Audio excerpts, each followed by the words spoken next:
Shalom saudara sekalian, di mana saja saudara berada saat ini. Haleluya, kita mau datang di hadapan Tuhan. Kita mau memuji, menyembah Dia Allah kita. Karena Dia adalah Allah satu-satunya, pengharapan saudara dan saya.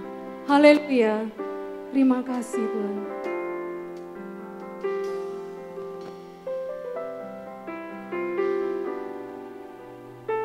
Engkaulah satu-satunya pengharapan kami Tuhan. Janji firman-Mu kami pegang teguh. Walaupun kami harus melewati segala cobaan, tapi kami percaya bahwa Engkau satu-satunya Tuhan penolong kami. Haleluya. Tuhan, Kau pengharapanku. Janji firman-Mu ku pegang teguh. Ku lewati segala cobaan. Ku percaya Kau Tuhan penolongku. Kau Tuhan tak pernah tinggalkanku.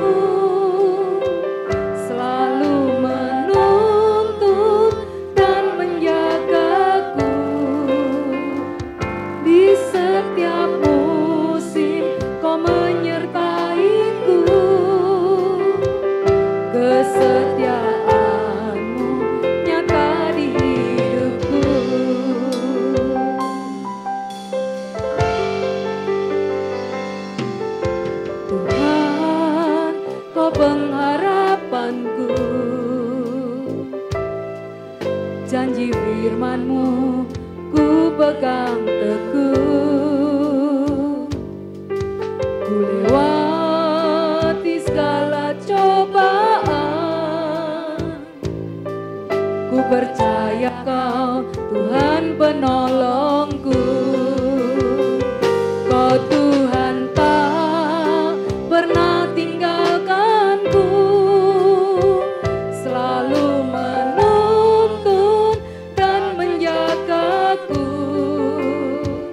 di setiap musim Kau menyertaiku.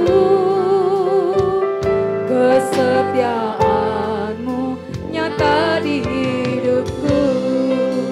Mari saudara yang di rumah kita undang kita semua berdiri di hadapan Tuhan. Tuhan, Kau pengharapanku. Janji firman-Mu ku pegang teguh. Ku lewati segala cobaan. Ku percaya Kau Tuhan penolongku. Kau Tuhan tak pernah tinggalkanku. Selalu menuntun dan menjagaku. Di setiap musim Kau menyertaiku. Kesetiaan-Mu nyata di hidupku. Kau Tuhan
Terima kasih buat lawatan dan hadirat-Mu pada pagi hari ini atau pada sore hari ini Tuhan. Kami percaya Engkau selalu bersama-sama dengan kami saat ini. Dan kami percaya Engkau memberkati kami semua, baik yang ada di rumah kami masing-masing saat ini Tuhan. Kami percaya berkat-Mu turun ke atas kami semua. Haleluya, haleluya. Yang percaya berikan kemuliaan bagi Tuhan kita. Haleluya. Shalom saudara semua, shalom. Tuhan adalah penolong kita. Haleluya, penolong kita yang sangat luar biasa. Haleluya, tak pernah ragu akan kesetiaan-Mu Tuhan. Sama-sama, bertepuk tangan bersama-sama. Haleluya. Sekali lagi musik.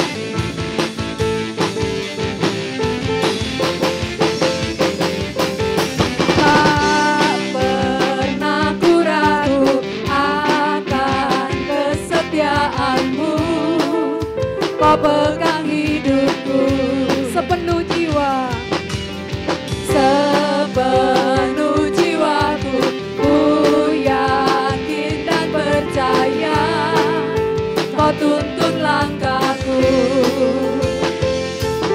Yesus, Kaulah Raja dalam hidup, berkuasa berjaya untuk selamanya. Hanya Kau Tuhan, sumber kekuatan, kuasa-Mu tercurah bagiku senantiasa. Denganmu Tuhan, ku kan berjalan dari kemuliaan sampai kemuliaan selamanya.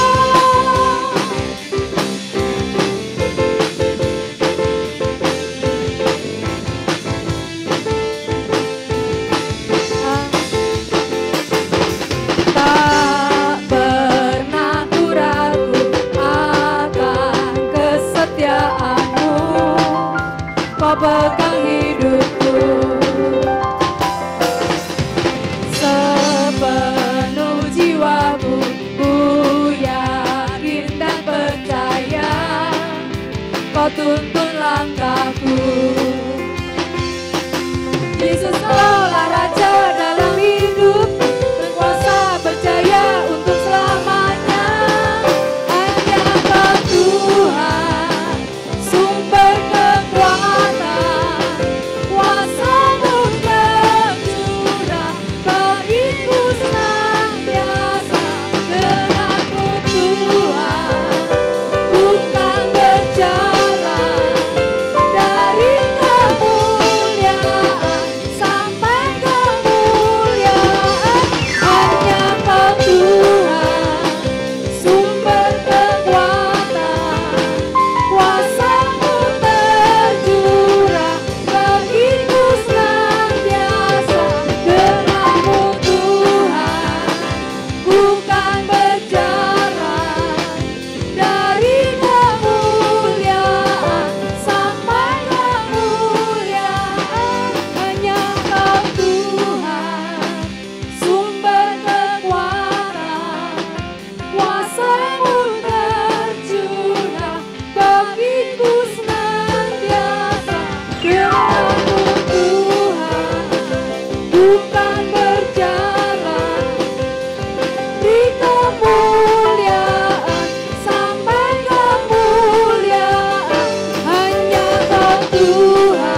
berikan kemuliaan bagi Tuhan.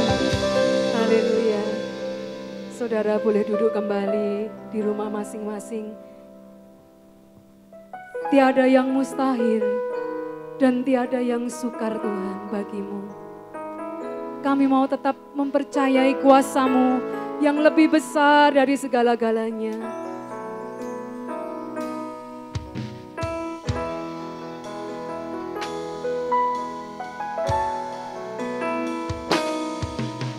Tiada yang mustahil dan tiada yang sukar bagimu Tuhan dan bagiku yang percaya.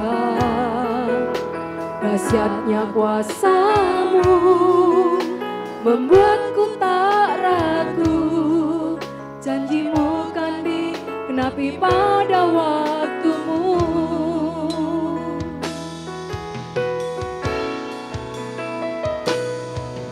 Kaulah pengharapanku, padamu ku percaya. Walau tiada dasar bagiku untuk berharap, imanku takkan luruh, bahkan semakin teguh saat aku memuliakan nama-Mu.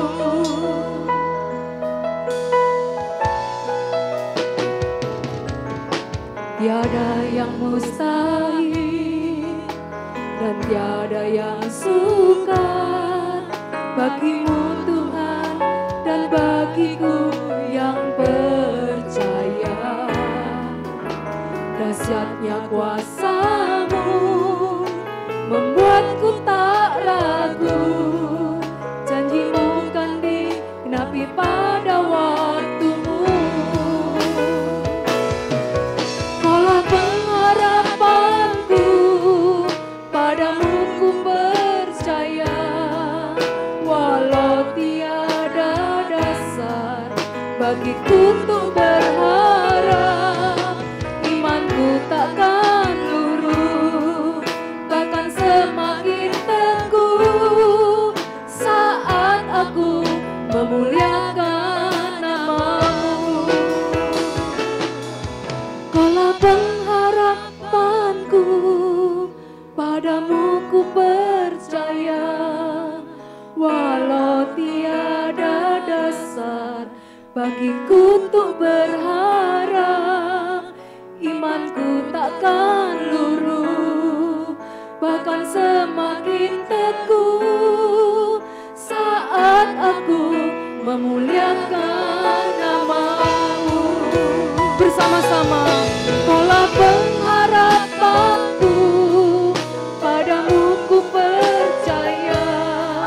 Walau tiada dasar bagiku untuk berharap, imanku takkan luruh, bahkan semakin teguh saat aku memuliakan nama-Mu. Saat aku memuliakan nama-Mu. Saat aku memuliakan nama-Mu. Haleluya, haleluya. Yesus, Engkau satu-satunya pengharapan kami. Kami mau tetap percaya dan percaya kepadamu Tuhan. Haleluya.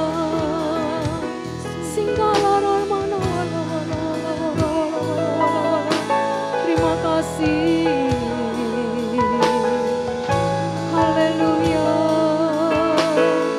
Haleluya. Terima kasih. Terima kasih. Terima kasih.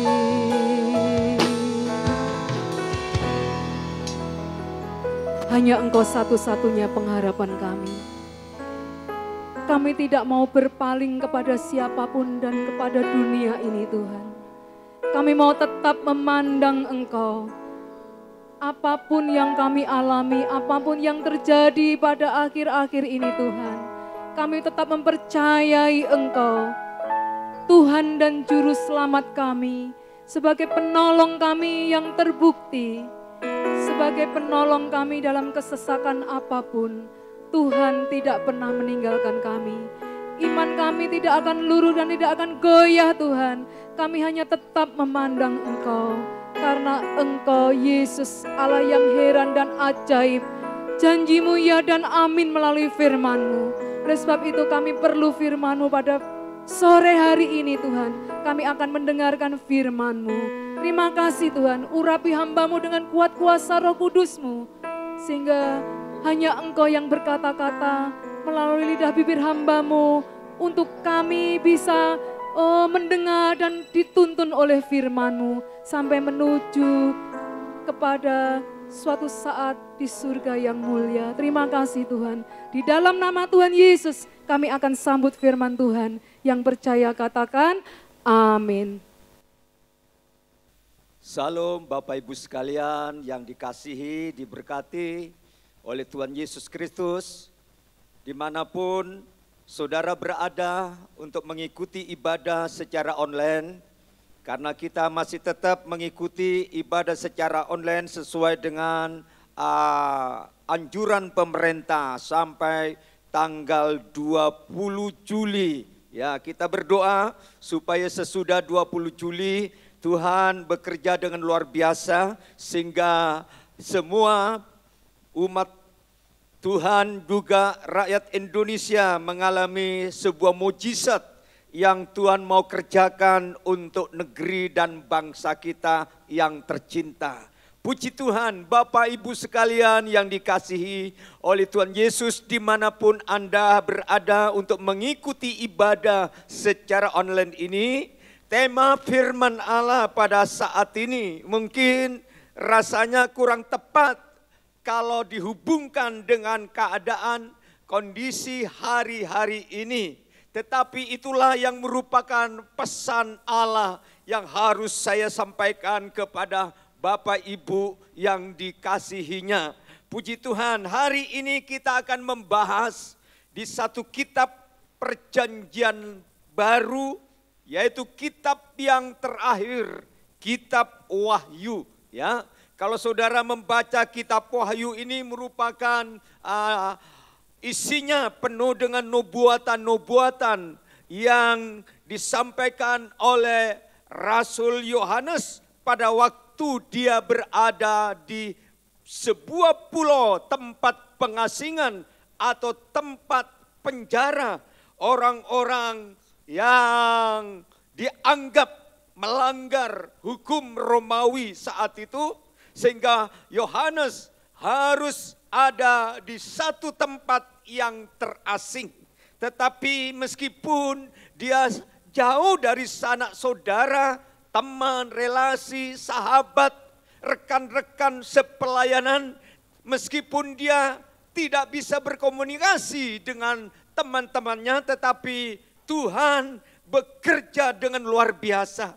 Tuhan memberikan pewahyuan untuk ditulis, dikirim kepada 7 jemaat yang ada di Asia, yaitu tepatnya dari 7 gereja yang ada di Asia Kecil, yaitu yang ada di Turki, yaitu Efesus dan seterusnya. Ya, nah saudara-saudaraku yang dikasihi Tuhan, hari ini kita akan bicara tentang 7 ucapan bahagia. Menurut pandangan umum, orang yang berbahagia adalah orang yang kaya, orang yang memiliki popularitas, entah itu sebagai seorang artis, politikus, seorang bisnismen, seorang olahragawan. Biasanya mereka mengejar popularitas untuk menjadi orang yang berbahagia.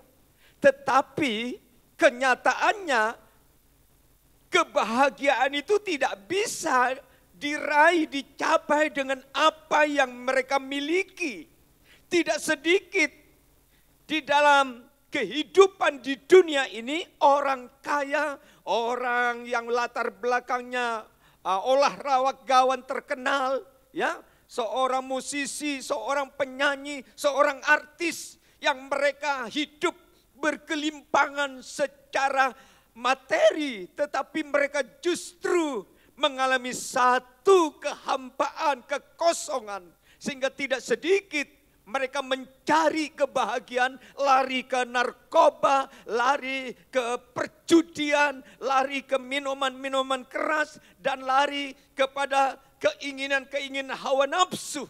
Tapi akhirnya mereka tidak dapat bahagia. Justru sebaliknya mereka akan mengalami penderitaan seumur hidupnya. Oleh sebab itu pada saat ini mari kita akan melihat dari sudut pandang ilahi. Orang-orang yang berbahagia itu orang yang bagaimana? Ya, dikatakan oleh Alkitab bahwa orang bahagia itu adalah orang yang berada di dalam Kristus Yesus. Orang yang berbahagia adalah orang yang di dalam hidupnya berpegang kepada firman Allah. Orang yang berbahagia itu adalah orang yang mendapatkan kepuasan oleh karena firman dan Roh Kudus. Karena itu kita akan melihat 7 kebahagiaan yang dicatat di dalam kitab Wahyu. Ya, secara manusiawi saya kira tidak ada alasan bagi Yohanes yang berstatus tawanan politik itu hidup bahagia. Tetapi kenyataannya, realitanya, justru Yohanes ini bahagia. Kenapa? Karena di penjara dihukum karena nama Tuhan. Karena Injil, karena kesetiaannya mengikut Yesus. Bahkan karena takutnya akan Tuhan, Yohanes hidup menikmati kebahagiaan. Nah, karena itu pada sore hari ini mari kita akan melihat orang yang berbahagia di dalam kitab Wahyu yang terdiri dari 22 ayat, 22 pasal, 405 ayat. Kita akan menemukan 7 kata bahagia.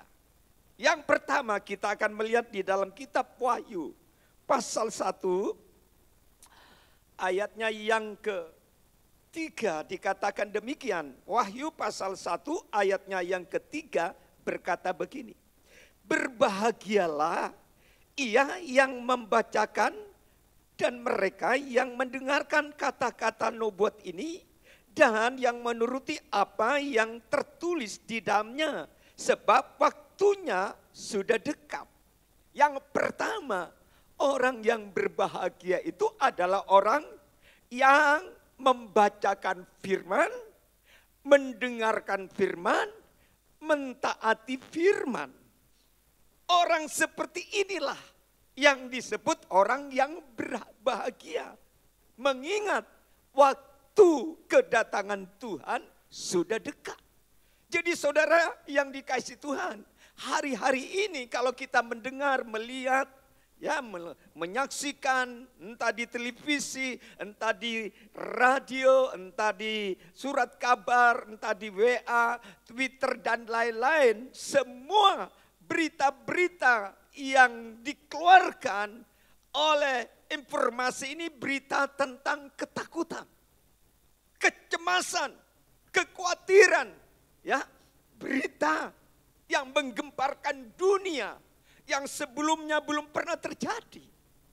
Sehingga tidak sedikit kalangan semua manusia, dari kecil sampai dewasa, dari orang miskin, orang kaya, orang yang berpendidikan, orang yang tidak terkenal sampai orang yang terkenal, semua mereka penuh dengan ketakutan dan kekhawatiran. Oleh karena itu kalau saudara dan saya dimanapun Anda mendengar firman pada sore hari ini, kalau engkau ingin hidup bahagia, engkau harus memberikan telinga untuk mendengar firman. Karena di dalam firman itu ada berita keselamatan. Di dalam firman Tuhan itu ada berita kesembuhan. Dalam berita firman itu ada pengampunan dosa. Di dalam firman Tuhan itu ada pemulihan. Di dalam firman Tuhan ada berkat. Di dalam Tuhan Yesus ada sukacita. Di dalam firman itu adalah berita tentang perlindungan ilahi. Karena itu berikanlah telingamu untuk firman. Khususnya pada sore hari ini. Kau jangan biarkan telinga kita hanya difokuskan kepada dengar berita-berita dunia. Sore hari ini engkau harus fokus kepada firman. Karena di dalam firman itu yang sanggup mengubah orang takut menjadi orang berani. Orang yang cemas menjadi orang yang punya pengharapan. Inilah berita yang di dalamnya adalah kebahagiaan. Kalau saudara ingin hidup bahagia, banyak dengar firman. Jadilah pelaku firman. Kita mendengar firman itu luar biasa. Tetapi kita juga harus banyak menjadi pelaku-pelaku firman Allah. Ya, puji Tuhan. Nah, saudara-saudaraku yang dikasihi Tuhan. Firman itu adalah Allah sendiri yang bisa mengubah karakter, mengubah nasib. Sehingga kalau saudara saat ini mengalami nasib seburuk apapun, saudara ingin diubah nasibmu, dengar firman. Hormati firman. Cintai firman. Seperti Daud. Setiap hari dia tidak pernah absen dengar firman. Membaca firman dan merenungkan firman. Karena disitulah Daud mendapatkan kebahagiaan. Ketenangan, sukacita, pengharapan, dan bahagia. Itu bahagia yang pertama pada saat kita dengar firman. Yang kedua dikatakan orang yang berbahagia itu adalah orang yang terdapat di dalam kitab Wahyu pasalnya yang ke-14. Wahyu 14. Ayatnya yang ke-13 ya, 14-13 berkata begini. Haleluya. Dan aku mendengar suara dari sorga berkata, tuliskan, berbahagialah orang-orang mati yang mati dalam Tuhan sejak sekarang ini. Sungguh kata Roh, supaya mereka beroleh beristirahat dari jerih lelah mereka. Karena segala perbuatan mereka menyertai mereka. Saudara, yang kedua orang yang berbahagia dikatakan orang yang mati di dalam iman kepada Tuhan Yesus Kristus. Jadi kepada Bapak Ibu yang punya keluarga, punya sanak saudara, rekan, sahabat, ya, atau orang yang saudara cintai, kini sudah mendahului kita semua alias dipanggil Tuhan. Maka orang seperti ini yang disebut orang yang berbahagia. Kalau matinya di dalam iman kepada Tuhan. Karena orang yang mati di dalam Tuhan itu adalah orang istirahat dari jeli lelahnya selama di dunia. Mungkin selama di dunia banyak meneteskan air mata, banyak mengalami kesedihan, banyak mengalami kekecewaan, banyak mengalami aniaya, banyak mengalami kesulitan, kesukaran, ya, tantangan hidup berwarna-warni menekan jiwa kita. Seolah-olah hidup ini rasanya, kapan sih penderitaan ini akan berakhir? Kapan sih masalah ini akan berlalu? Ternyata selama kita hidup di dunia, masalah selalu hadir. Walaupun tidak pernah diundang, tidak pernah dihargai, tetapi masalah itu tetap ada. Karena selama di dunia, memang dunia ini tempatnya penderitaan. Tetapi orang yang mengakhiri hidupnya di dunia dengan catatan, ya, meninggalnya itu bukan meninggal karena bunuh diri loh. Ya. Kalau orang mati bunuh diri itu lain ceritanya. Ya. Kalau orang meninggal dunia karena sakit penyakit, entah itu karena kena paparan COVID-19, entah itu karena masalah-masalah yang lain. Saya kemarin dapat WA saudara dari mana itu, yang dari sekitar Jawa Barat, dari Bogor gitu ya. Dia seorang anak Tuhan yang mengasihi Tuhan. Waktu dia bawa anaknya yang 10 dan umur 7 tahun, masih semata wayang katanya. Dengan kendaraannya terjadi kecelakaan. Dan yang menyedihkan, kedua anaknya ini meninggal. Dan tinggal bapaknya. Dan yang istrinya malah pergi. Ya, sedih rasanya. Ya, tapi itulah kenyataan. Kenyataan hidup. Tapi Alkitab berkata orang yang mati dalam Tuhan itu orang bahagia.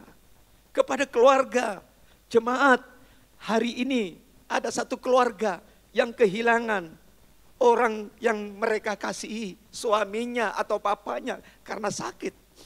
Ya, bersyukurlah karena mereka meninggal dalam Tuhan. Bahkan bukan hanya berhenti dari penderitaan.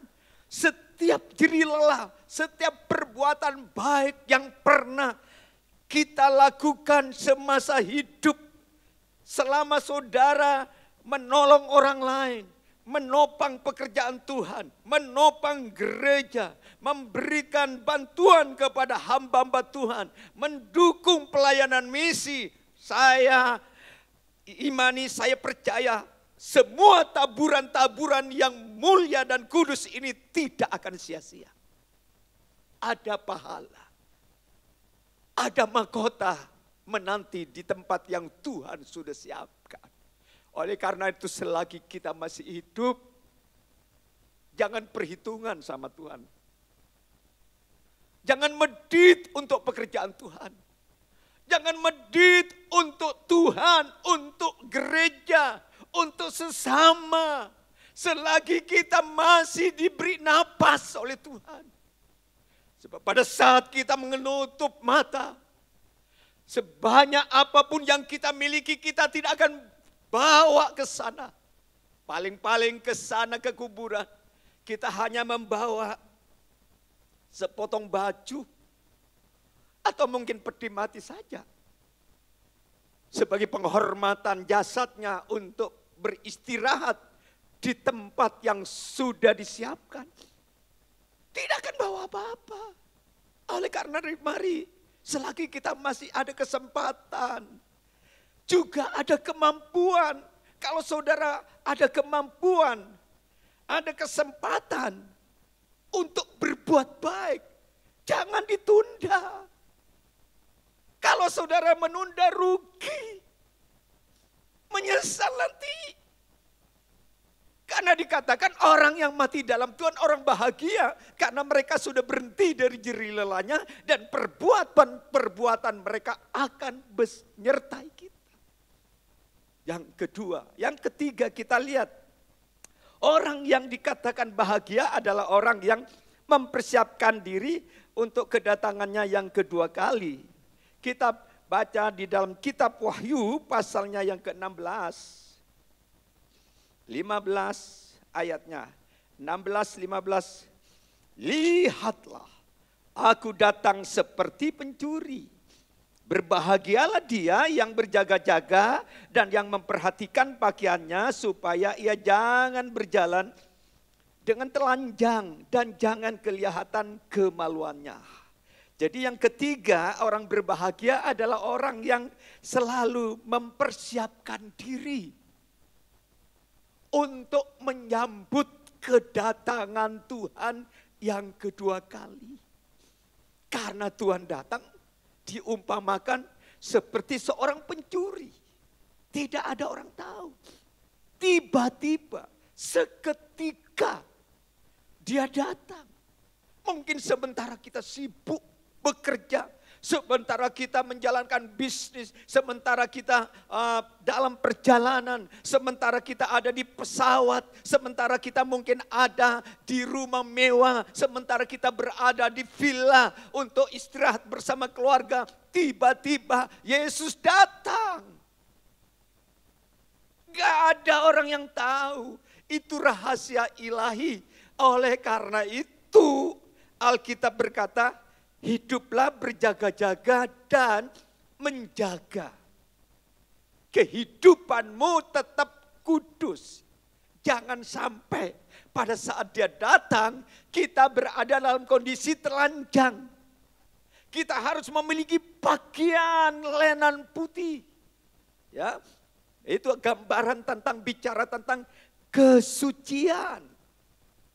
Jadi sambil kita menunggu kedatangannya yang kedua kali, kita harus membenahi diri kita di dalam kekurangan, kelemahan, kesalahan, dan kehelapan, kesalahan apapun. Kita benahi, kita perbaiki, kita introspeksi ke dalam, sehingga pada saat dia datang, kita menjadi orang yang berbahagia karena kita dijemput Tuhan. Itu yang disebut orang bahagia. Kita masuk bagian yang keempat, kita kembali kepada kitab Wahyu, ya. Pasalnya yang ke-19 ayat 9. Kita maju bagian 19 ayatnya yang ke-9. Ya, 4. Masuk daftar undangan pesta kawin. Ya, ayatnya yang ke-9 berkata begini. Lalu ia berkata kepadaku, tuliskanlah, berbahagialah mereka yang diundang ke perjamuan kawin anak domba. Katanya lagi kepadaku, perkataan ini adalah benar, perkataan-perkataan dari Allah. Ya, jadi jangan sampai kita dilewati pada waktu Tuhan mengadakan pesta pernikahan anak domba. Kalau saudara diundang oleh seorang pejabat, katakanlah yang mengundang seorang presiden atau seorang raja yang ada di dunia ini. Waduh, luar biasa. Ada satu kebanggaan tersendiri. Rasa kagum, dan dia berkata kepada dirinya, wah, aku kok terpilih lah. Diundang untuk menghadiri pesta pernikahan putra presiden atau putra seorang raja. Berarti ini orang, saya ini orang yang berharga di mata mereka. Dan sebelum mereka hadir di hari hanya, pasti mereka tidak ujuk-ujuk itu datang dengan berpakaian seadanya. Paling tidak mereka mempersiapkan pakaiannya, mempersiapkan ya penampilannya, mempersiapkan kado apa yang aku berikan kepada putra pejabat ini. Gak mungkin seorang pejabat mengundang kita memberikan kado, tak beli di pasar loak. Bungkus dengan kertas kado apa adanya. Gak mungkin. Pasti mempersiapkan yang terbaik, yang berkualitas. Ingin, sebab kado ini kadang-kadang merupakan wujud mewakili dirinya kepada orang yang mengundang dirinya. Pasti memberi yang terbaik, berpakaian yang sopan, penampilan yang sungguh-sungguh. Supaya apa? Supaya layak hadir di tengah-tengah pesta.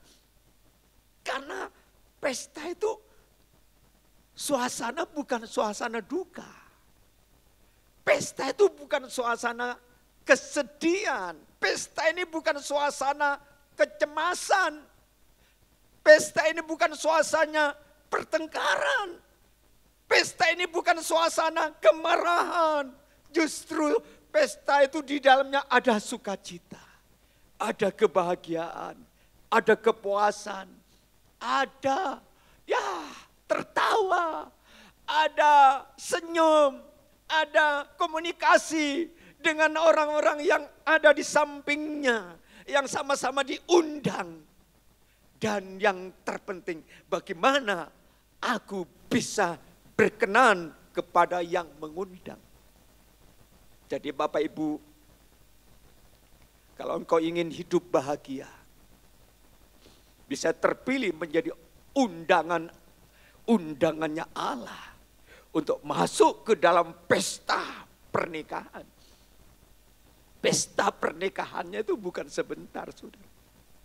Memang di negara-negara tertentu ada pesta sampai 120 hari. Di dalam kitab Ester dikatakan 120 hari, masih bisa ditambah. Mungkin bisa 300 hari. Tapi dalam pesta nanti, pestanya pernikahan anak domba, itu akan berlangsung selama 3,5 tahun masa damai. Waduh, saudara, apa dah hebat? Saudara menghadiri di dalam pesta pernikahan selama 3,5 tahun. Dihormati, dijamu, dilayani, dicintai, bahkan diisi dengan kebahagiaan. Dan itu orang-orang yang terpilih menjadi calon-calon undangan pesta pernikahan ilahi dikatakan adalah orang-orang yang berbahagia. Saudara jangan kecewa, jangan menyesal, jangan merasa minder. Kalau di dalam acara-acara pernikahan di dunia kadang-kadang kita ini dilewati. Sehingga ada satu perasaan ungkapan, ya aku tidak diundang sebab aku ini orang miskin. Oh, aku udah punya kado besar. Aku dilewati. Biasanya kan undangan-undangan di dunia begitu. Yang diundang biasanya orang-orang kaya semuanya. Orang-orang keluarganya sendiri. Walaupun kita kenal dengan mereka, kita dilewati. Gak apa-apa. Saya berkali-kali mengalami seperti itu. Orang-orang yang kenal akrab, bahkan jemaat yang pernah bergereja, mereka mengadakan pesta pernikahan, saya dilewati. Saudara-saudara saya, sahabat relasi, pernah saya seringkali dilewatin, tidak diundang. Dan bagi saya, diundang, tidak diundang itu tidak masalah. Tidak diundang juga, ya puji Tuhan. Kalau enggak ya amplopnya juga ada keluar. Ya. Tapi saya tidak kecewa. Yang terpenting saya jangan sampai tidak diundang oleh Tuhan. Amin. Kalau engkau tidak diundang oleh Bapa di sorga yang sedang mengadakan pesta 3,5 tahun. Pesta pernikahan anak domba. Aduh, kita akan menjadi orang yang paling malang di dunia. Kita orang yang mengalami satu kerugian. Berarti kita tidak akan pernah melihat yang namanya istana pesta kerajaan sorga. Kita tidak akan pernah melihat para malaikat-malaikat semua penduduk sorga menyembah, memain musik, menyanyikan pujian-pujian dengan satu suara yang merdu dan satu kata, kudus, kudus, kudus anak domba.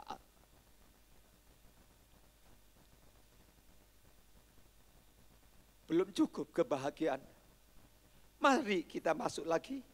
Kebahagiaan yang berikutnya bukan hanya kita diundang pesta, tetapi bagian yang kelima kita akan masuk pasal 20 ayatnya yang ke-6.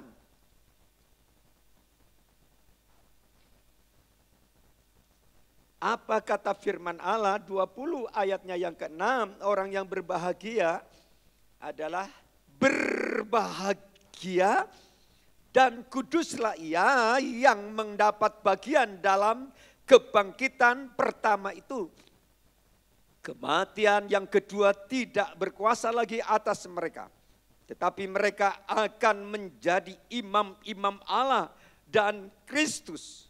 Dan mereka akan memerintah sebagai raja bersama-sama dengan dia 1000 tahun lamanya. Wow. Saudara, Orang yang berbahagia adalah orang yang ikut memerintah kerajaan milenium. Kerajaan 1000 tahun masa damai. 1000 tahun. Jadi umur manusia kalau umur 100 tahun itu seperti baru lahir. Pemerintahannya saja periodenya 1000 tahun. Damai. Itu yang disebut orang bahagia. Saudara jangan merasa mendur kalau saudara tidak terpilih menjadi anggota DPR, anggota DPRD, anggota atau pejabat-pejabat di pemerintahan di dunia. Saudara tidak usah minder kalau saudara tidak dipilih, diangkat oleh ownernya, oleh pemimpin perusahaan atau pemilik perusahaan untuk menjadi direktur atau menjadi manajer atau untuk menjadi bendahara perusahaan. Saudara tidak usah minder. Karena satu saat bukan kita yang mau terpilih, bukan kita berambisi untuk menjadi pemimpin atau ikut memerintah, tetapi itu menjadi kemauan dari pihak Allah sendiri. Sehingga dikatakan mereka inilah akan menjadi orang yang berbahagia, yang ikut memerintah selama 1000 tahun di dunia. Dengan catatan iblis di penjara, setan-setan dibelenggu selama 1000 tahun. Sehingga pemerintahan kerajaan 1000 tahun adalah benar-benar pemerintahan yang bahagia, aman. Karena tidak ada penjahat, tidak ada koruptor, tidak ada penipu, tidak ada pencuri, tidak ada penodong, tidak ada maling, tidak ada pendusta. Semuanya dalam pemerintahan yang sempurna di dalam pemerintahan Yesus.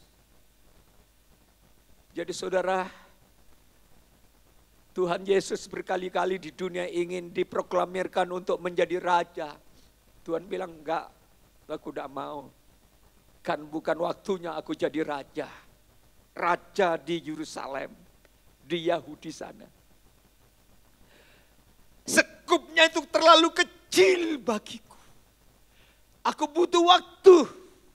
Kapan itu akan terjadi? Pada waktu wahyu ini ditulis. Dia akan menjadi raja untuk semesta alam ini. Untuk semua bangsa-bangsa di dunia. Karena dia raja di atas segala raja. Karena itu mari Bapak Ibu sekalian, siapkan dirimu. Supaya saudara terpilih menjadi pejabat pemerintahannya Tuhan di kerajaan 1000 tahun masa damai. Haleluya. Jadi saudara, kalau kita baca firman Allah, aduh, rasanya tidak ada artinya di dunia ini. Gak ada artinya kita hidup 100 tahun, gak ada artinya. Kalau kita banding dalam pemerintahan 1000 tahun, gak ada mungkin hanya 1/10. Itulah yang disebut orang yang berbahagia. Makanya kita harus percayai, kejar, siapkan dirimu. Sungguh-sungguh di dalam Tuhan. Meskipun kita belum bisa beribadah secara offline, kita tidak akan mengurangi imanmu. Kita tidak akan mengurangi kasih setiamu. Kita tidak akan mengurangi pelayananmu kepada Dia. Kita tidak akan mengurangi pertobatanmu. Kita tidak akan mengurangi kekudusanmu. Kita tidak akan pernah mengurangi pengorbananmu. Karena masih ada satu target yang harus kita kejar, ikut pemerintahan 1000 tahun masa damai. Haleluya. Yang keenam dikatakan, masih kita kembali kepada Wahyu pasal 22 ayatnya yang ke-7 dikatakan demikian. Sesungguhnya aku datang segera. Berbahagialah orang yang menuruti perkataan-perkataan nubuat kitab ini. Kata sesungguhnya itu adalah sebuah kata kepastian bahwa Tuhan akan datang kembali dengan cara waktunya Dia. Kalau dulu datang dalam bentuk, dalam wujud bayi, dalam wujud manusia biasa, yang selama 3,5 tahun mengalami banyak hinaan, dicaci maki, tidak dihargai, diludai, difitnah, digosip, kata-kata macam-macam. Yesus jalani selama 33 tahun sampai wafat di atas kayu salib. Dia tahu bahwa itu bukan tujuan akhir, tapi tujuan akhir adalah kedatangannya yang kedua kali. Aku akan datang segera. Berbahagialah saudara dan saya yang menanti-nantikan kedatangan Tuhan yang kedua kali. Supaya apa? Supaya nanti kita akan masuk ke dalam tempat langit baru, bumi baru, Yerusalem baru yang kita akan akhiri dalam bahagia yang ketujuh, ya.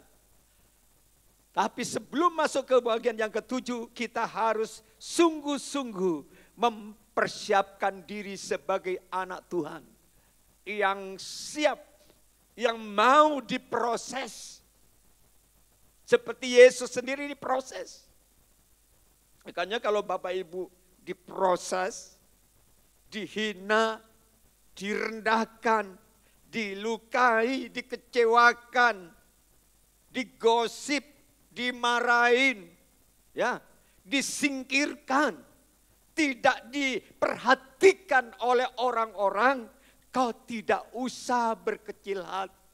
Kau tidak usah merasa dirimu itu rendah.